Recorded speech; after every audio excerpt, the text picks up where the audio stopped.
September 8th, 1943. You do not betray your allies. You do not abandon your own soil.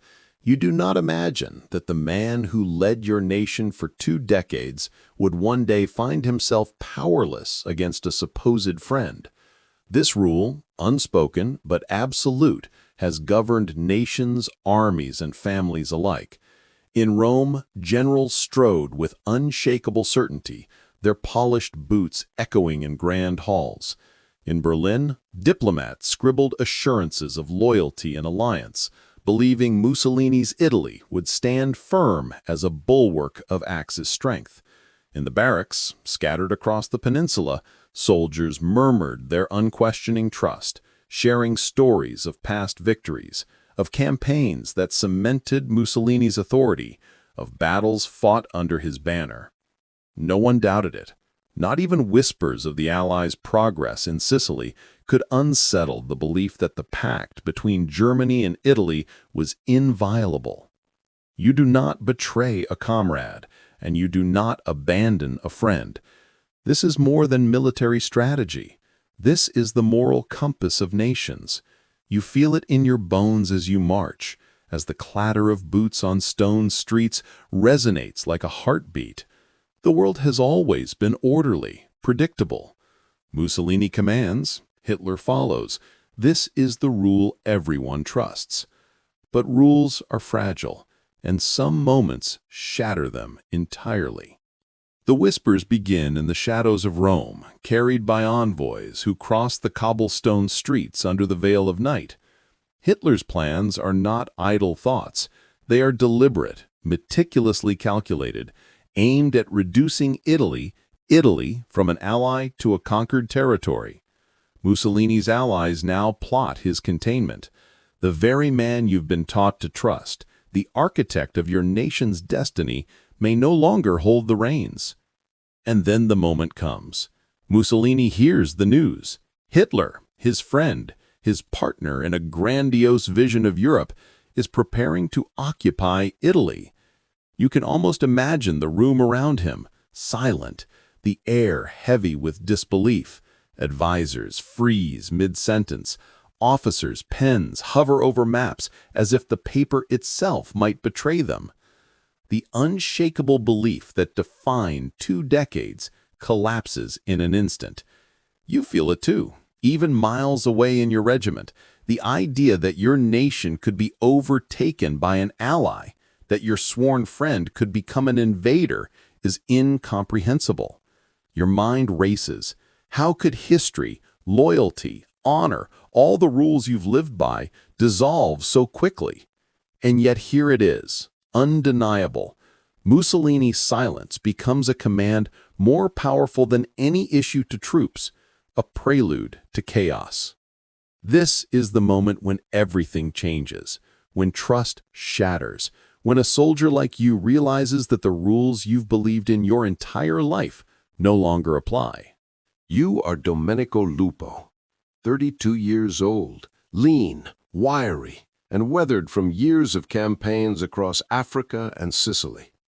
Your hands are calloused from drills, your knuckles worn from handling rifles that have carried the weight of Italian honor for decades. You grew up hearing stories of your father's service in the Great War, tales of courage, sacrifice, and the unbroken chain of Italian men defending their homeland. Now you carry both a rifle and that inheritance, aware that honor demands action even when the world crumbles around you. As a sergeant in the 11th Bersaglieri Regiment, you have seen victory and defeat alike, each battle etching its memory into your bones. The desert sands of Africa, where heat blistered skin and dust choked lungs. Sicily, where the roar of Allied artillery tore through nights and the cries of comrades haunted you long after dawn. Italy itself, your homeland, is now a precarious line on a map, threatened by forces both external and internal. The strategic picture is grim.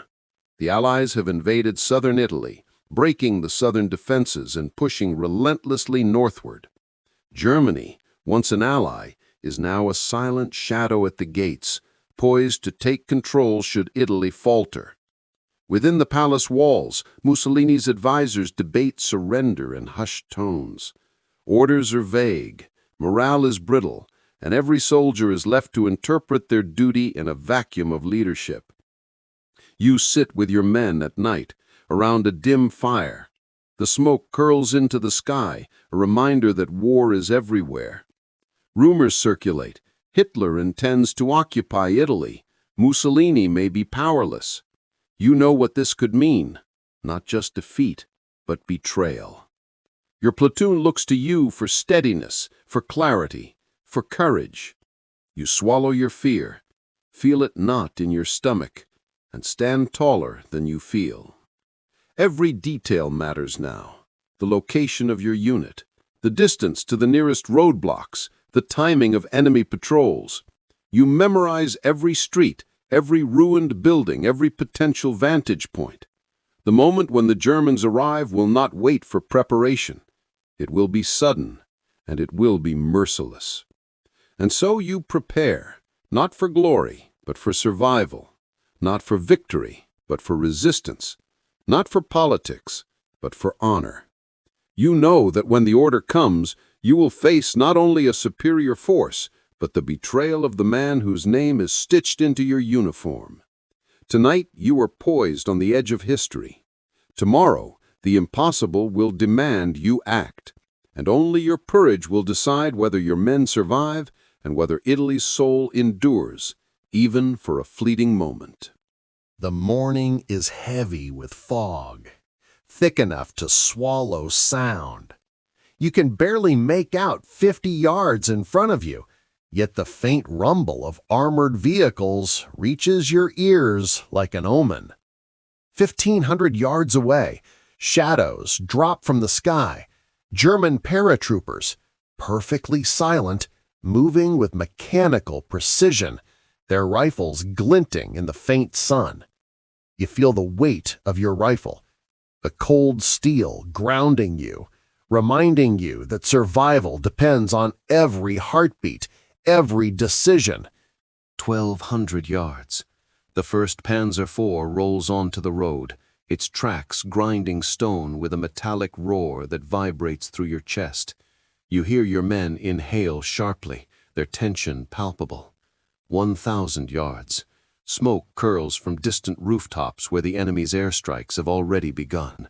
You smell the acrid sting of burning timber, of gunpowder, of fear mingled with determination. Your palms sweat. You count your men, 30 soldiers, 30 lives entrusted to you. 900 yards.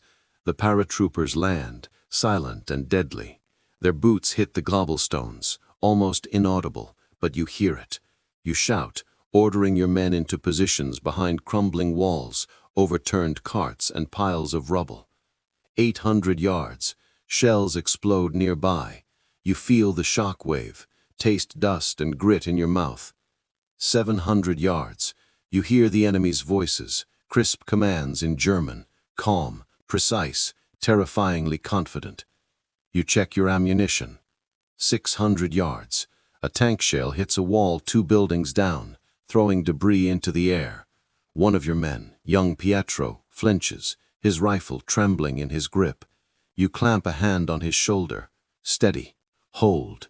Your voice is louder than the explosions, but your confidence is borrowed from necessity. 500 yards. First shots tear through the morning air. Bullets ricochet off stone and metal.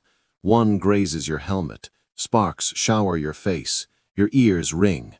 You count every trigger pull, every heartbeat, knowing that each could be the last. You return fire. The Germans respond in kind.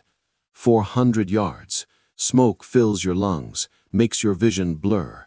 You see flashes of movement, men falling, men diving behind cover, the chaos of combat condensed into a single living nightmare.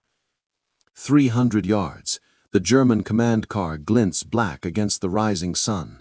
Inside, Mussolini's personal envoy carries the orders, surrender. You see the betrayal manifest as a vehicle moving freely where once it would have been stopped. Rage surges, but there is no time to dwell. You pivot, aiming at the advancing paratroopers. 250 yards. You fire. You see one stagger, then fall. Another lunges forward. Your men fight beside you, their courage raw, their fear unmistakable. 200 yards. Smoke thickens. The stench of gunpowder and cordite fills your nostrils. Shrapnel slices through the air, embedding in walls, in the ground, near your men. You drag a wounded soldier behind cover, blood soaking your sleeve. Every second stretches like an eternity. 150 yards. The enemy is close. Their formations are tight, professional, and relentless. Your squad shrinks with each passing moment. 100 yards. You take aim at a machine gun nest. You fire 3 rounds. 1 goes true. The enemy falters. The street is a cacophony of pain, metal, and smoke. You feel the vibration of a tank engine beneath your feet. 75 yards. You shout commands, rallying scattered men, dragging Pietro to safety, firing until your arms shake violently. 50 yards. You hear the German officer bark, "Vorwärts!" The forward movement feels unstoppable, inevitable. You realize that today, the impossible may not be survived. 25 yards. A grenade lands nearby. You dive atop it, throwing yourself between it and your men. The blast hurls you to the ground, dust and smoke choking your lungs, ears ringing, vision blurred. You push yourself up. 10 yards. Your rifle clicks empty. You grab a fallen soldier's weapon. 5 yards. You can see the German helmets, the cold precision in their eyes. 3 yards. Your heart slams against your ribs, adrenaline scorching your veins. 2 yards. You throw a final grenade, sending the machine gunners sprawling. 1 yard. The enemy closes in. You scream, a sound of defiance, of rage, of honor. And then, you pull back. Retreat, tactical and deliberate, dragging the wounded, shepherding the survivors into alleyways, through destroyed buildings. The piazza falls to the Germans, but your stand has achieved something beyond numbers. You count your men. 20 remain. 5 are wounded. 5 are dead. Your losses are staggering, but your resistance has bought time. Hours that allow civilians to flee, units to regroup, communications to reach Rome. Mussolini is gone, captured and whisked away by the very ally he once trusted. The betrayal is complete, yet defiance endures. This is the impossible action. To fight, to hold, to resist when defeat is inevitable. Every trigger pull, every command, every act of courage becomes a defiance of history itself. You have slowed a force of thousands with a platoon of 30. You have challenged destiny itself, proving that even in betrayal, individual courage can leave an indelible mark. The Germans occupy Rome with ruthless efficiency. Operation Achse is swift, precise, and merciless. Yet the ripple of your resistance spreads farther than the enemy could anticipate. Supply lines are disrupted, checkpoints delayed, and the advance is slowed just enough to give the Allies footholds in southern Italy. Your stand, mirrored by countless others across the peninsula, becomes a symbol of defiance. Hitler's high command reels in frustration. Their meticulous plans, predicated on Italian compliance, collapse in the face of widespread, small-scale resistance. Panic and recalibration ripple through German operations. Every delay has consequences. Fewer supplies reach the front, communication lines falter, armored divisions are forced to regroup. The war you thought was inevitable suddenly has fractures, openings, and uncertainties. Today, you are honored quietly. Survivors tell your story. Children learn of men who stood when no one else could. The city streets you once defended now hum with life. Yet every corner recalls the echo of boots, of gunfire, of unwavering courage. If this story moved you, please like the video. It tells the algorithm this history matters. Subscribe if you want to help rescue these forgotten stories. Comment where you're watching from, and tell us if someone in your family served. Thank you for ensuring that Domenico Lupo and the men of the 11th Bersaglieri are not forgotten. Their courage, their defiance, and their humanity remain etched in history because you remember.